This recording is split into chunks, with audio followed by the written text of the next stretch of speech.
Welcome back to Commercial Financing Experts Academy. I'm Asul Shun, the founder of CommercialFinancingMastery.com, and we're here with Robert Klein. He's a lot of skillful, and he has a lot of things to offer our residential broker, from HIPAA contact to land analysis. And today we're going to talk about fees and how you're going to be able to convey your value to be able to ask for the fees. We tried to chuckle there earlier that my goal is to get a $100,000 fee on the next deal.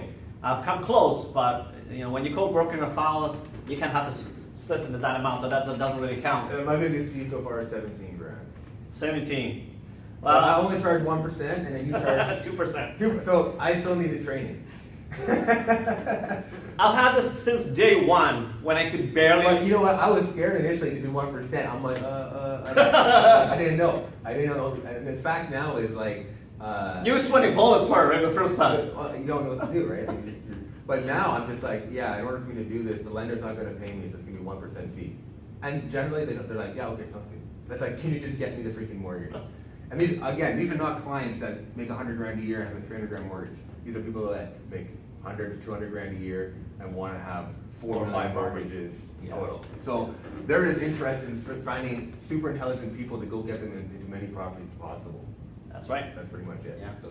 So that's where the value is. The value gap has to be expanded. The less value you can give to the client, there's no leverage.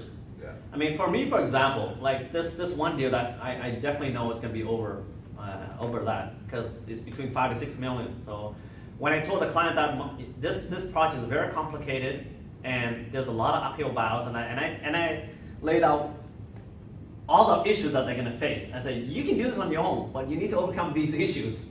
Mainly when they have no experience to get involved in what they're doing in a commercial project, or they're trying to build a mixed-use project.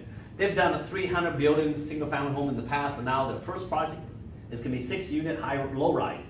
No experience doing parquet, no experience with elevator, no experience in wood frames that high. Yeah. Right? And they don't know who to approach. First of all, they didn't even have any idea what a quantity survey is. So the thing with that client, 300 houses flips. Do you think 100 grand is money? It's nothing. no, it's nothing. Nothing for them. If you can solve that problem, here you go. Yeah. To them, it's like, I have these problems. I have no idea what to do, where to go. You are my only point of contact, and you can be the solution provider. Whatever you're charging, I'm paying. Yeah. And I have that email written, and I have a phone conversation. She says, "Sure, it's not a problem. 2% is fine." Yeah. All right.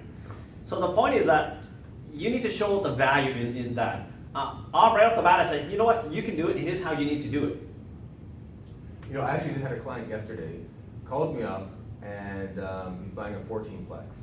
And I was asking him, he owns another 10-plex. And I go, so who did the financing for the 10-plex?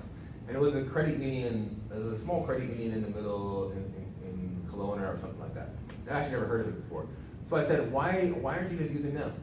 Good question. And he goes, I think the answer was, like, they just want to look at other options. And I'm like, okay, that's fine. It sounded like their financials were good and everything. But I said, if you're going to deal with me, I'm going to have to charge a fee because those lenders won't pay me. That's correct. So I'm charging like 1%, or one day I'll say 2%.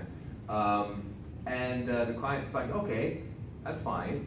But I'm like, so let's just make sure that, if that lender can do, you already have the relationship, you might as well just do that if it's okay. Yeah. So let's just discuss the deal. So we found out that he had no idea about insured lending because there's a 14-plex, $2 million that he can probably get 15% down versus the 25. Better options. So there was some consideration there, and probably a much lower rate than what he was going to get on that side. So I basically told him that, yeah, so if you want to pursue this, then definitely. And then he really appreciated my blatant upfront honesty about the fees. I'm just like, yeah, so just let you know, if you can go do it there, you're probably better off. Under certain, we'll discuss it, but if you want me to deal with it, or if you need, if you want to scale into a lot more different things and you need some high level intelligence, that's sort of where I come into play. But if you can easily do it somewhere else, then just go there. I call that upfront expectation, and I handle that right off the bat from the beginning. What's the point of spending all the time invested, going reviewing the file, analyzing everything, writing a nice executive summary that's half a dozen pages long? You know how much time is involved in doing that? Going after a whole bunch of lenders, trying to get the deal done, to get some kind of commitment or letter of interest, discussion letter per se, and then come back to try to explain about the fees. Wow. Yeah. You know what it looks like to me at that point? It's like trying to roll a big rock boulder up the hill. Yeah. Bad idea, right? And what Robert does it, and what I train every individual goes through the workshops, that you need to get this right at the front, or walk away. You spend 5-10 minutes there, nothing off my back, right? Actually, I had a deal right now where I didn't do that, just right now. Yep. And it's they own 25 individual condo type things, Yep. and Whistler and partners and blah blah blah. But the good news is that they're already paying 7% private against 8 of them for $1 million, and I can probably get it down to 4% and take their loan from 1 million to 2 million. And I basically have to restructure their financial statements to do it because I know how to read them. You know, I was able Yep. to figure it out, and I have I'm getting phenomenal contacts in the commercial world to see how to do things properly. But if that client were to walk into any commercial lender, she'd be shot down immediately because it was They weren't propelled. yeah, you have to find the individual lender that's Yeah. going to do this, and then you have to find the genius in there that knows how to do it. So that's basically my job. I mean, lucky for you, you got the network, the contacts that we've connected with. The challenge with that is not a challenge because they already see the value that you're going to save them money. As the minute you can show you can save them money, then the game is over. But the point is when you're first meeting them, when they're buying a place which you have no idea what you're walking into, you need to be addressing that. I'm charging 1.25%. Hey, that's a 25% increase. So, could you say that about your mortgage business? 25% increase. Yeah, but at the end of the game, how much will I save them over the 20 years of them owning it? Yeah. I don't know. 1.5 million at least. Like they have a 25-year AM on 7%, and the other money's at 9%. And it's because they went to a private place, I think direct, or they're dealing with a broker, had no clue about commercial. Like it's basically like a rental hotel condo thing. It's tough. So was TD going to do that? No, not at all. It all depends on how you position. You find the I'm right pretty sure person. TD, how about TD mortgage level? No, they won't be able to get it done. Yeah. Yeah, we know right off the bat. When you funnel things down, it would make sense. The way my mind operates like a funnel is you understand where these people are facing. These are the difficulties going through this funnel. Can they do it on their own? You know what's funny about fees? We should start getting to equity positions on this stuff. That's what I like. I mean, I've only been involved with joint venture situation where I have the financing and I become the equity position. I've done that in the past. Just because I know for the fact that you just can't do this stuff. Yeah. You have to do like, I've had clients who I've done a year and a half of planning for them to get them into what they wanted to do. Got to be careful. We don't want to overstep anybody's feet in it. So as long as the law is involved, everybody is upfront with it and they're fine with that. My attitude is they're making $1 million and I'm the one that basically able to make it happen. What am I doing here with 20 or 30? That's right. That's right. Anyway, that's my own mental issues. Yeah. No, it's good. So I believe the issue with asking for fee, to me anyway, is not about asking for the fee. It's a psychology. And how I overcome that is you need to know where they stand and is there any broker that they can blindly walk to that can get this thing done? Yeah. Chances are no, then you have a fee advantage. If the answer is yes. It's a fee advantage because you know where to go, what lender to go to do that, not because. That's right. So if you know anybody else can do it, then you're at a disadvantage right off the bat because they also know that as well.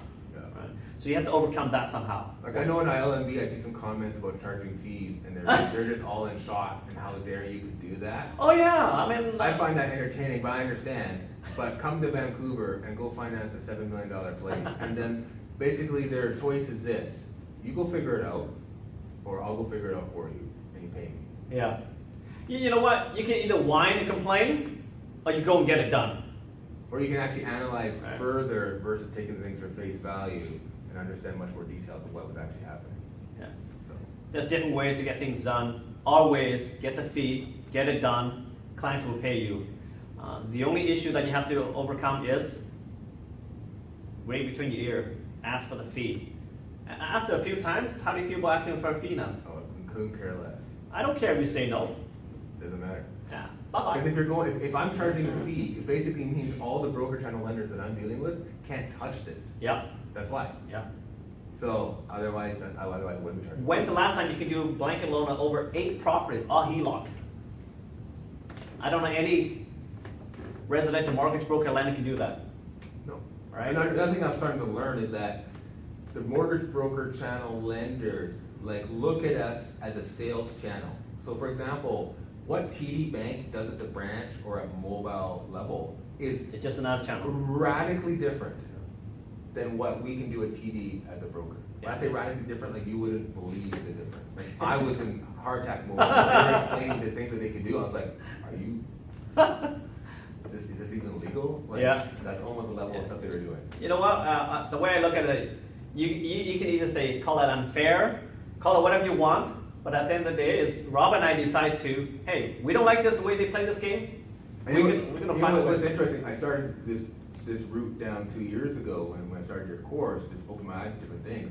But at the same time, the Vancouver market is just jammed up higher. So the actual skill set that I spent for 2 years trying to figure this thing out is actually now starting to come into It's play big time. all the time. Yeah. So someone new, sort of like, will go to your course, they still have a curve of figuring things out. Yeah. But it's a curve that you have to solve. Yeah. Or You otherwise- either swim or you're gonna drown.